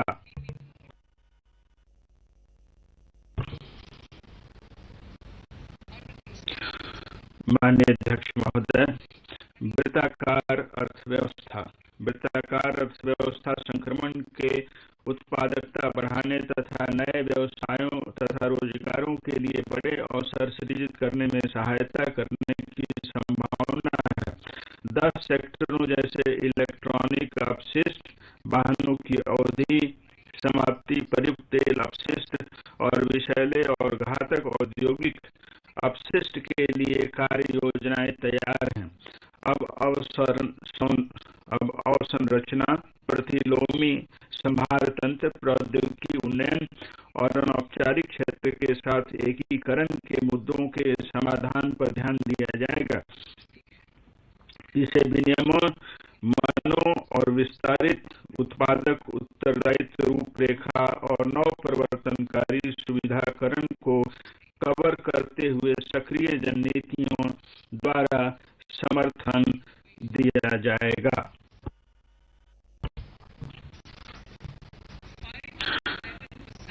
5 से 7% बायोमास पेलेट को थर्मल पावर प्लांटों में जलाया जाएगा, जिससे प्रति वर्ष 38 MMT कार्बन डाइऑक्साइड की बचत होगी। इससे किसानों को अतिरिक्त आय होगी और स्थानीय लोगों के लिए रोजगार के अवसर उपलब्ध होंगे और हम खेतों में पराली को जलाने से भी बच जाएंगे। ऊर्जा की बचत ऊर्जा प्रबंधन का एक महत्वपूर्ण पहलू है। अतः ऊर्जा एफिशिएंसी तथा बचत उपायों को बढ़ावा दिया जाएगा। इससे बड़े वाणिज्यिक भवनों में ऊर्जा सेवा कंपनी कार्य मॉडल के माध्यम से किया जाएगा। यह क्षमता निर्माण, एनर्जी ऑडिट के लिए जागरूकता कार्य, निष्पादन संविदा तथा सामान्य माप एवं सत्यापन प्रोटोकॉल के लिए सुविधा उपलब्ध कराएगा। उद्योग के लिए कॉल गैसिफिकेशन तथा कोयले को रसायन में परिवर्तित करने हेतु 4 प्राइवेट परियोजनाएं स्थापित की जाएंगी, जो तकनीकी तथा वित्तीय रूप से व्यवहार्य होंगी। कृषि वानिकी तथा निजी वानिकी को बढ़ावा देने के लिए नीतिगत तथा अपेक्षित विधायी परिवर्तन किए जाएंगे। इसके अलावा अनुसूचित जाति और अनुसूचित जनजाति जो कृषि वानिकी करना चाहे के किसानों को वित्तीय सहायता उपलब्ध कराई जाएगी। माननीय अध्यक्ष महोदय, अब मैं चौथी प्राथमिकता पर जा रही हूँ, सार्वजनिक पूंजी निवेश। पूंजी निवेश अपने प्रवर्धन प्रभाव के जरिए त्वरित एवं संघारीय आर्थिक पुनरुत्थान और समेकन की दृष्टि से अत्यंत महत्वपूर्ण होते हैं। पूंजी निवेश से रोजगार के अवसरों का सृजन करने में बड़े उद्योगों एवं एमएसएमई के से विनिर्मित निवेशियों के लिए बढ़ी हुई मांग का उत्प्रेरण करने में मदद मिलती है और बेहतर कृषि और संरचना के माध्यम से इससे किसानों को भी मदद मिलती है। उच्च ग्रोथ के साथ महामारी के प्रभावों से बाहर निकलने की दृष्टि से अत्यंत सशक्त समुत्थानशीलता दर्शाई है। हालांकि हमें 2020-21 में आई गिरावट की भरपाई करने के लिए उस स्तर को बरकरार रखने की जरूरत है। जैसा कि पहले पैराग्राफ 5 में बताया गया है, निवेश के कारगर चक्र को निजी निवेश की ओर प्रेरित करने के लिए सरकारी निवेश की आवश्यकता पड़ेगी। इस स्तर पर निजी निवेशों के लिए यह जरूरी जान पड़ता है कि उनकी क्षमता को बढ़ाने के लिए और अर्थव्यवस्था की जरूरत को पूरा करने के लिए सहायता की जरूरत है। सार्वजनिक निवेश को आगे बने रहने की जरूरत है और 2022-23 में निजी निवेश और मांग को बढ़ाना भी जरूरी है। उपर्युक्त जरूरतों को देखते हुए एक बार फिर केंद्रीय बजट में पूंजीगत व्यय के लिए परिव्यय में तेजी से बढ़ोतरी की गई है। अभी यह चालू वर्ष में 5.54 लाख करोड़ रुपए है, जिसमें 35.4% की बढ़ोतरी करके 2022-23 में 7.5 लाख करोड़ रुपए कर दिया गया है। यह 2019-20 के व्यय से 2.2 गुना से भी अधिक बढ़ गया है। 2022-23 में यह परिव्यय जीडीपी का 2.9% होगा।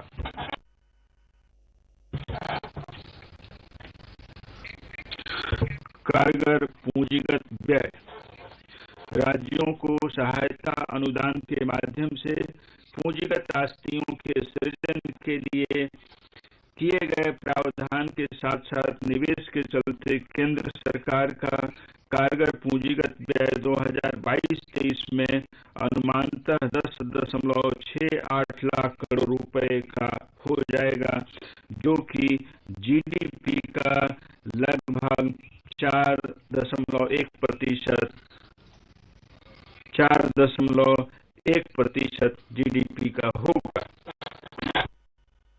ग्रीन बॉन्ड्स 2022-23 में सरकार द्वारा ली जाने वाली सभी बाजार उधारियों के सिलसिले में सॉवरेन ग्रीन बॉन्ड्स जारी किए जाएंगे, जिनसे हरित और संरचना के लिए संसाधन जुटाए जाएंगे। इससे प्राप्त धन को सार्वजनिक क्षेत्र की ऐसी परियोजनाओं में लगाया जाएगा जो अर्थव्यवस्था में कार्बन इंटेंसिटी को कम करने में सहायक हों। GIFT विश्व स्तरीय विदेशी विश्वविद्यालयों और संस्थानों को GIFT शहरों में वित्तीय प्रबंधन, फिनटेक, विज्ञान, प्रौद्योगिकी, इंजीनियरिंग, गणित में अपने पाठ्यक्रम चलाने की अनुमति दी जाएगी और केवल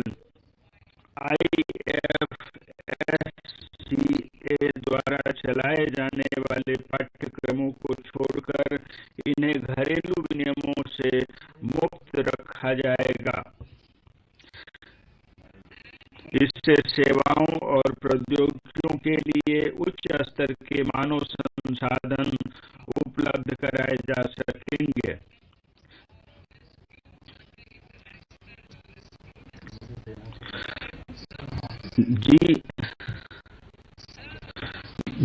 GIFT शहरों में अंतर्राष्ट्रीय विवाचन केंद्र की स्थापना की जाएगी, जिससे अंतर्राष्ट्रीय न्यायशास्त्र के अनुसार विवादों का समय पर समाधान किया जा सकेगा। देश में सतत एवं माहौल के अनुरूप वित्त पोषण के लिए वैश्विक पूंजी जुटाने के लिए आवश्यक सेवाएं GIT शहरों में दी जाएगी। डेंस चार्जिंग इंफ्रास्ट्रक्चर और ग्रिड स्केल बैटरी सिस्टम वाले डाटा सेंटर्स और एनर्जी स्टोरेज सिस्टम्स को अवसंरचनाओं की हार्मोनाइज लिस्ट में शामिल किया जाएगा। इससे डिजिटल अवसंरचना और स्वच्छ ऊर्जा भंडारण के लिए क्रेडिट सुलभ हो सकेगा। उद्यम पूंजी और निजी इक्विटी निवेश। उद्यम पूंजी और निजी इक्विटी ने पिछले साल 5.5 लाख करोड़ रुपए से अधिक का निवेश किया था, जिससे स्टार्टअप और विकास के एक बहुत बड़े इकोसिस्टम का मार्ग प्रशस्त हुआ है। इस प्रकार के निवेश को बढ़ाने के लिए इनके विनियामकों और अन्य प्रकार की बाधाओं की समग्र रूप से जांच परख किए जाने की जरूरत है। इसके लिए एक विशेषज्ञ समिति का गठन किया जाएगा, जो इस तरह की जांच परख करके उचित उपाय सुझाएगी।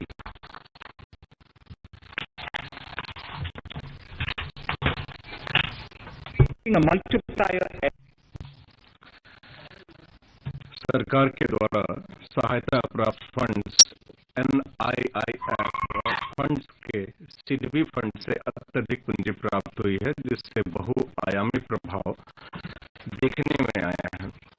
प्रमुख उद्यमान क्षेत्रों जैसे कि climate action, deep tech, digital economy, pharma और एग्रीटेक को बढ़ावा देने के लिए सरकार सम्मिश्रित वित्त पोषण के लिए उद्देश्यपरक धन उपलब्ध कराएगी, जिसमें सरकार का हिस्सा 20% तक सीमित होगा और कोष का प्रबंधन निजी कोष प्रबंधकों के द्वारा किया जाएगा।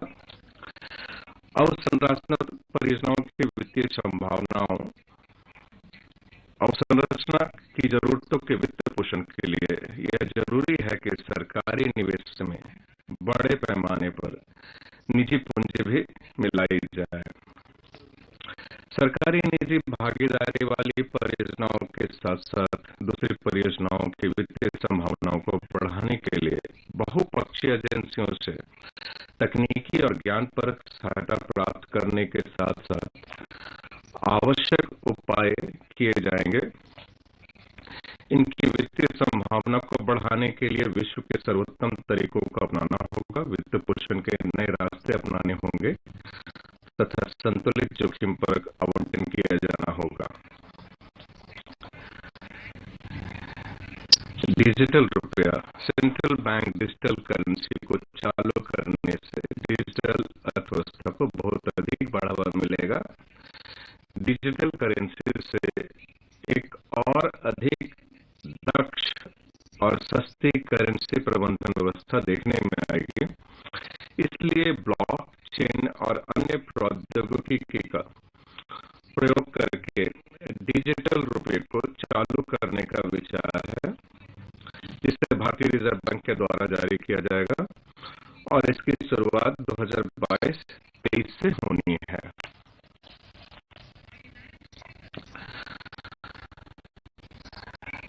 पूंजीगत निवेश के लिए राज्यों को वित्तीय सहायता। सहकारी संघवाद की सच्ची भावना को जाहिर करने के लिए केंद्र सरकार राज्यों को मजबूती प्रदान करने के लिए कटिबद्ध है, जिससे कि वे उत्पादक परिसंपत्तियों के सृजन और लाभप्रद रोजगार पैदा करने के लिए अपने पूंजी निवेश को बढ़ा सके। पूंजीगत निवेश के लिए राज्यों को वित्तीय सहायता की योजना का सभी राज्यों ने बहुत ही जोरदार ढंग से स्वागत किया है।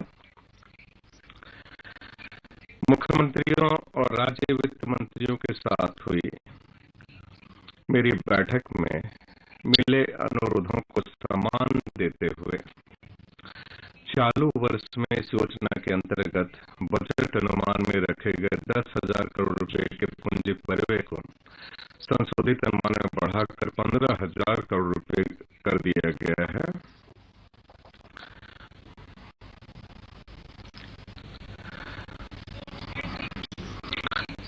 वर्ष 2022-23 के लिए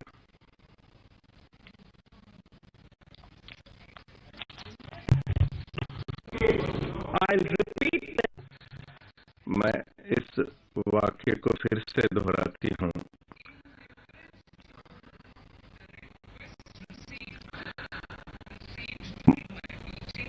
मुख्यमंत्रियों और राज्य वित्त मंत्रियों के साथ हुई मेरी बैठक में मिले अनुरोधों को सम्मान देते हुए चालू वर्ष में योजना के अंतर्गत बजट अनुमान में रखे गए 10,000 करोड़ रुपए के पूंजी परिव्यय को संशोधित अनुमान में बढ़ाकर 15,000 करोड़ रुपए कर दिया गया है।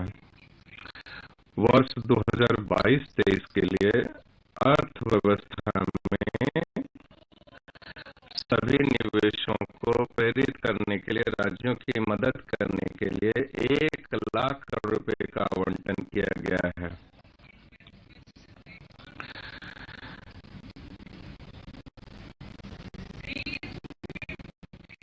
ये 50 वर्षीय ब्याज मुक्त ऋण राज्यों को दिए जाने वाले सामान्य कर्ज के अलावा हैं। ये जो ऋण राज्यों को दिए जाते हैं वो सामान्य कर्ज के अलावा हैं। इस प्रकार के आवंटन का प्रयोग पीएम गति शक्ति से जुड़े निवेशों और राज्यों के अन्य उत्पादपरक पूंजी निवेश में किया जाएगा। इसमें निम्नलिखित से संबंधित घटक भी शामिल होंगे। प्रधानमंत्री ग्राम सड़क योजना के प्राथमिकता वाले हिस्से के लिए पूरक वित्त पोषण, जिसमें राज्यों के हिस्से के लिए सहायता भी शामिल है। अर्थव्यवस्था का डिजिटलीकरण, जिसमें डिजिटल पेमेंट और ओएफसी नेटवर्क को पूरा किए जाने के बाद भी शामिल है। और भवन संबंधी उपनियमों, नगर नियोजन स्कीमों, ट्रांजिट ओरिएंटेड विकास और अंतर्निहित विकास अधिकार से संबंधित सुधार हैं।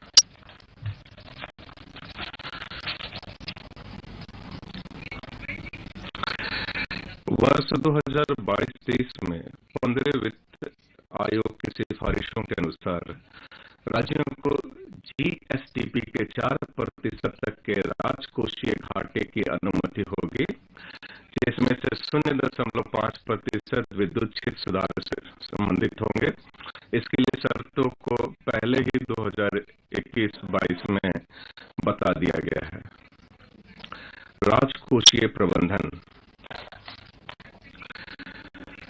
बजट अनुमान 2021-22 में दिखाए गए 34.83 लाख करोड़ रुपए के कुल व्यय के एवज में संशोधित अनुमान 37.70 लाख करोड़ रुपए कर रखा गया है। पूंजीगत व्यय का संशोधित अनुमान 6.03 लाख करोड़ रुपए का है। इसमें एयर इंडिया की बकाया गारंटी शुदा देनदारियां और इसकी अन्य विविध प्रतिबद्धताओं को पूरा करने के लिए 91,971 करोड़ रुपए की राशि भी शामिल है। बजट अनुमान की ओर देखा जाए तो माननीय अध्यक्ष महोदय 2022-23 में कुल व्यय अनुमानित 39.45 लाख करोड़ रुपए का रखा गया है, जबकि उधारी से भिन्न कुल प्राप्तियां अनुमानतः 22.84 लाख करोड़ रुपए की हुई है।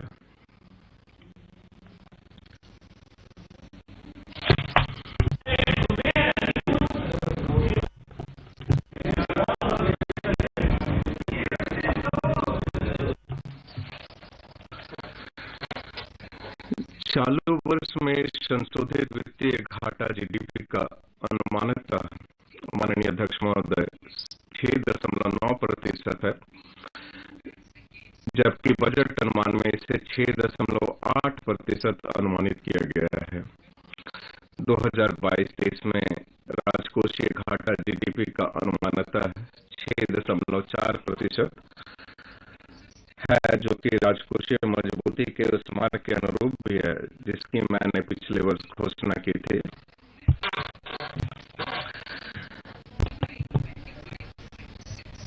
कि 2025-26 तक राजकोषीय घाटे को 4.5% के नीचे ला दिया जाएगा। 2022-23 के राजकोषीय घाटे के स्तर को निर्धारित करते समय मैं सरकारी निवेश के माध्यम से प्रगति के पोषण की जरूरत के प्रति सजग हूँ, जिससे कि हम और मजबूत और टिकाऊ बन सके। अब मैं अपने भाषण के भाग ख को पढ़ती हूँ।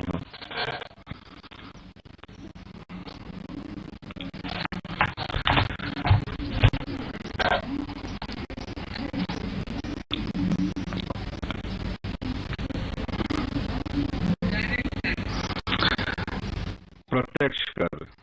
माननीय अध्यक्ष महोदय, मैं इस अवसर पर देश के सभी करदाताओं के प्रति आभार व्यक्त करना चाहती हूं, जिन्होंने अत्यधिक सहयोग दिया है और जरूरत की इस घड़ी में अपने साथी नागरिकों की सहायता करके सरकार के हाथों को मजबूत किया है। महोदय, मैंने एक महाभारत से उदाहरण लिया है। मैं चाहूंगी कि जो भाषण है उसको अधिक समय दिया जाए, लेकिन उसका जो भावार्थ है वो है कि राज्य को किसी भी सरकार की ढिलाई न करते हुए और धर्म के अनुरूप करों का संग्रहण करने के साथ साथ राजधर्म के अनुसार शासन करके लोगों के योगक्षेम कल्याण के लिए अवश्य व्यवस्थाएं करनी चाहिए। ये महाभारत में शांति पर्व अध्याय 72 श्लोक 11 है।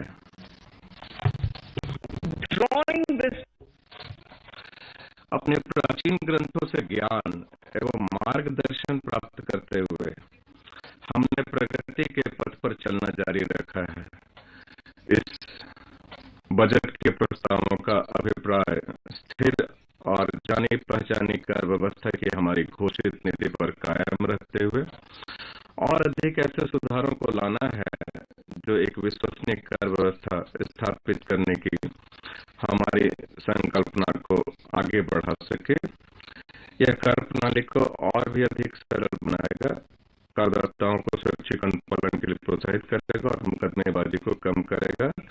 नई अद्यतनीकृत विवरणी का चलन शुरू करना।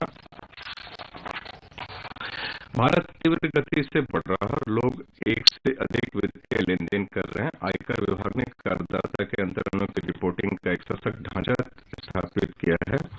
इस संदर्भ में कुछ करदाताओं को यह महसूस हो सकता है कि उन्होंने कर अदायगी के लिए अपनी आमदनी का ठीक आकलन करने में चूक या गलतियां की हैं।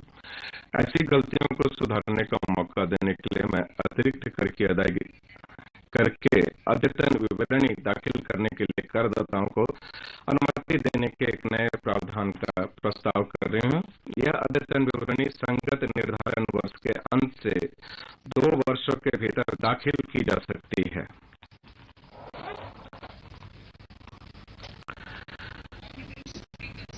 माननीय अध्यक्ष महोदय, वर्तमान में यदि विभाग को यह पता चलता है कि निर्धारित द्वारा कुछ आमदनी को दर्शाया नहीं गया है, तो वह न्याय निर्णय की लंबी प्रक्रिया से गुजरता है। उसके बजाय अब इस प्रस्ताव से करदाताओं में भरोसा जगेगा, जिससे निर्धारित स्वयं उस आमदनी को घोषित कर पाएंगे जिसको पूर्व में अपनी विवरणी दाखिल करते समय उन्होंने नहीं दर्शाया था। प्रस्ताव के पूर्ण विवरण वित्त विधेयक में दिए गए हैं। यह स्वैच्छिक कर अनुपालन की दिशा में एक सकारात्मक कदम है।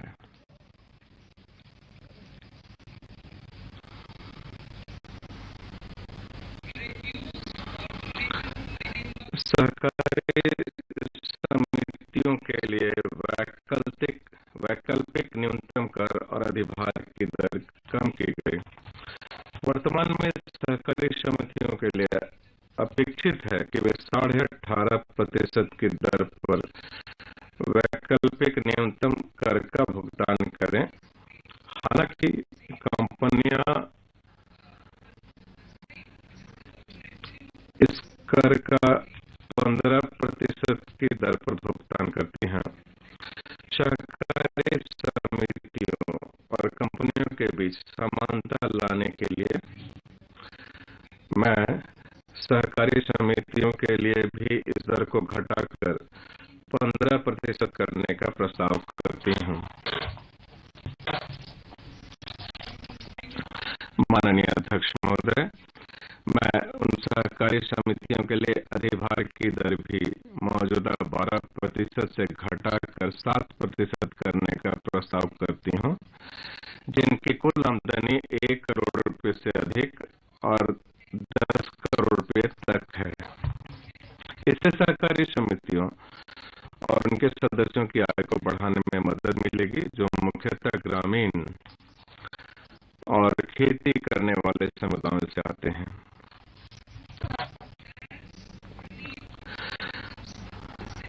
दिव्यांगजनों को कर राहत।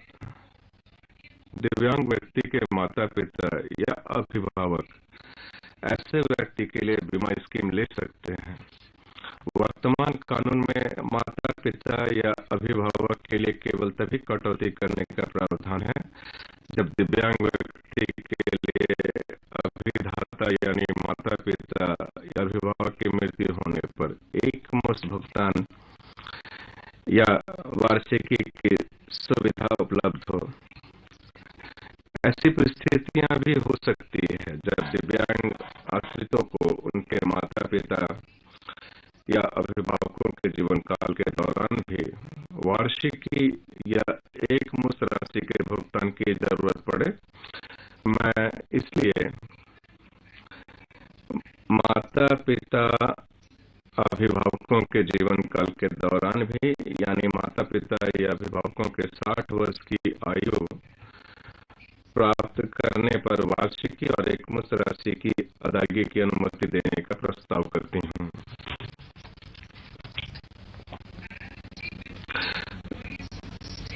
राज्य और केंद्र सरकार के कर्मचारियों के बीच समानता। वर्तमान में केंद्र सरकार राष्ट्रीय पेंशन प्रणाली एनपीएस टियर 1 में अपने कर्मचारियों के वेतन में 14% का योगदान करती है। इससे कर्मचारी के आय की गणना करने में कटौती के रूप में स्वीकृत किया गया है। हालांकि राज्य सरकार के कर्मचारियों के मामले में ऐसी कटौती वेतन के 10% की सीमा तक ही स्वीकृत की गई है। केंद्र और राज्य सरकार दोनों के कर्मचारियों के प्रति समान व्यवहार करने के लिए मैं राज्य सरकार के कर्मचारियों के लिए भी एनपीएस खाते में नियोक्ता के योगदान पर कर कटौती सीमा को 10% से बढ़ाकर 14% करने का प्रस्ताव करती हूँ। इससे राज्य सरकार के कर्मचारियों के सामाजिक सुरक्षा हित लाभों को बढ़ाने और उन्हें केंद्रीय सरकार के कर्मचारियों के समान लाने में मदद मिलेगी। स्टार्टअप के लिए प्रोत्साहन। स्टार्टअप हमारी अर्थव्यवस्था के लिए विकास के प्रेरक के रूप में उभर कर सामने आए हैं। पिछले कुछ वर्षों में देश ने कामयाब स्टार्टअप्स की संख्या में कई गुना वृद्धि देखी है। 31/3/2022 से पहले स्थापित पात्र स्टार्टअप्स को निगमन से 10 वर्षों में से 3 क्रमिक वर्षों के लिए कर प्रोत्साहन दिया गया था। कोविड महामारी को देखते हुए मैं ऐसा कर प्रोत्साहन उपलब्ध कराने के लिए पात्र स्टार्टअप्स के निगमन की अवधि और 1 वर्ष यानी 31/3/2023 तक बढ़ाने का प्रस्ताव करते हैं।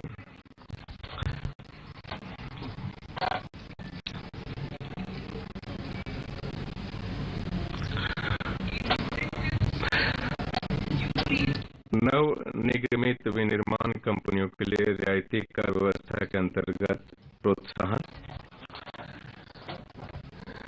कतिपय घरेलू कंपनियों के लिए वैश्विक रूप से प्रतिस्पर्धी कारोबारी परिवेश कायम करने के लिए हमारी सरकार द्वारा नव निगमित घरेलू विनिर्माण कंपनियों के लिए 15% कर की रियायती कर व्यवस्था लागू की गई थी। मैं धारा 115 ख के अंतर्गत विनिर्माण या उत्पादन के आरंभ करने की अंतिम तिथि को 1 वर्ष यानी 31 मार्च 2023 से 31 मार्च 2024 तक बढ़ाने का प्रस्ताव करती हूँ।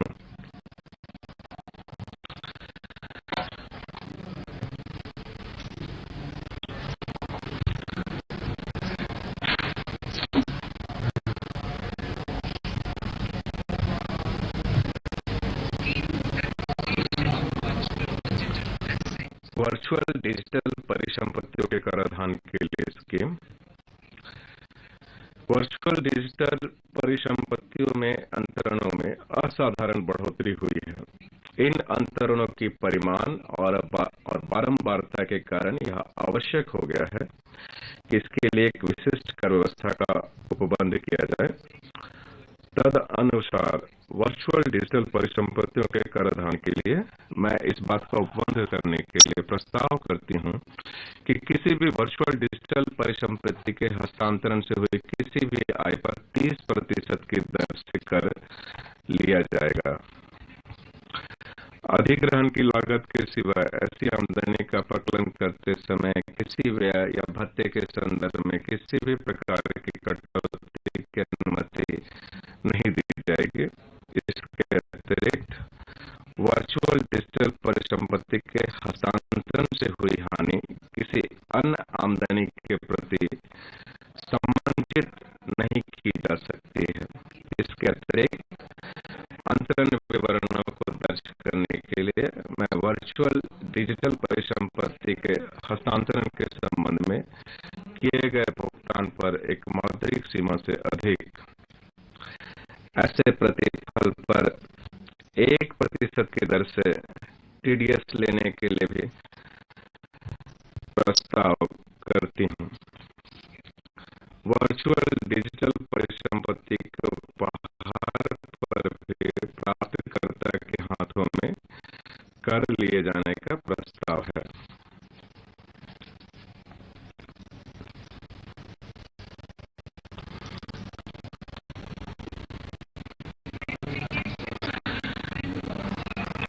विभाग द्वारा बारंबार अपील किए जाने से बचने के लिए मुकदमा प्रबंधन। यह पाया गया है कि ऐसी अपीलें दायर करने में बहुत अधिक समय और संसाधन लगता है, जिनमें एक जैसे मुद्दे शामिल होते हैं। चुस्त दुरुस्त मुकदमा प्रबंधन की हमारी नीति को आगे बढ़ाते हुए मैं इस बात का उपबंध करने के लिए प्रस्ताव करती हूँ कि यदि किसी निर्धारित के मामले में कानून का एक प्रश्न किसी भी मामले में अधिकारिता वाले उच्च न्यायालय या उच्चतम न्यायालय के समक्ष लंबित कानून के प्रश्न के सदृश है, तो विभाग द्वारा इस निर्धारित के मामले में आगे अपील दायर करना तब तक के लिए स्थगित कर दिया जाएगा जब तक कि वैसे कानून के प्रश्न पर अधिकारिता प्राप्त उच्च न्यायालय या उच्चतम न्यायालय द्वारा निर्णय न ले लिया जाए। इससे करदाताओं और विभाग के बीच बारंबार होने वाली मुकदमेबाजी को कम करने में बहुत अधिक मदद मिलेगी। आईएफएससी को आगे और बढ़ावा देने के लिए हमारे प्रयासों को आगे बढ़ाते हुए मैं एतद द्वारा इस बात का उपबंध करने का प्रस्ताव करती हूँ कि अपतटीय व्युत्पन्नों, लिखतों या किसी अपतटीय बैंकिंग यूनिट द्वारा काउंटर पर निर्गत व्युत्पन्नों से अनिवासी को हुई आमदनी, रॉयल्टी से हुई आमदनी और जहाज को पट्टे पर देने के ब्याज और IFSC में पोर्टफोलियो मैनेजमेंट सेवाओं से प्राप्त आमदनी विशिष्ट शर्तों के अधीन कर से मुक्त होगी। अधिभार का यौक्तिकरण। वैश्वीकृत कारोबारी दुनिया में ऐसी अनेक कार्य संहिताएं होती है जिनके निर्बंधन एवं शर्तों में एक सहायता संघ कंसोर्शियम का गठन किया जाना अनिवार्य रूप से अपेक्षित होता है। कंसोर्शियम के सदस्य सामान्यतः कंपनियां होती है।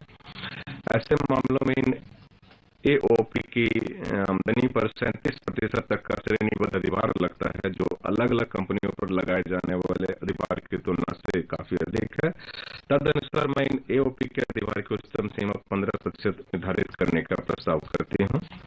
इसके अतिरिक्त सूचीबद्ध इक्विटी शेयरों, यूनिट्स आदि पर दीर्घावधिक पूंजी अभिलाभों पर 15% का अधिकतम अधिभार देय होता है, जबकि अन्य दीर्घावधिक पूंजी अभिलाभों पर श्रेणीबद्ध अधिभार लगता है जो 37% तक हो सकता है।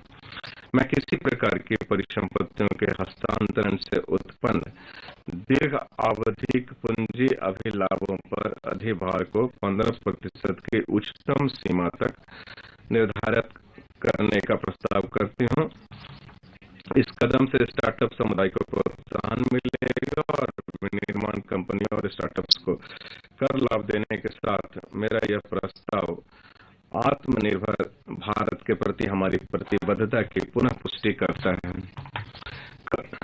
कारोबारी व्यय के रूप में स्वास्थ्य एवं शिक्षा उपकर के संबंध में स्पष्टीकरण। आयकर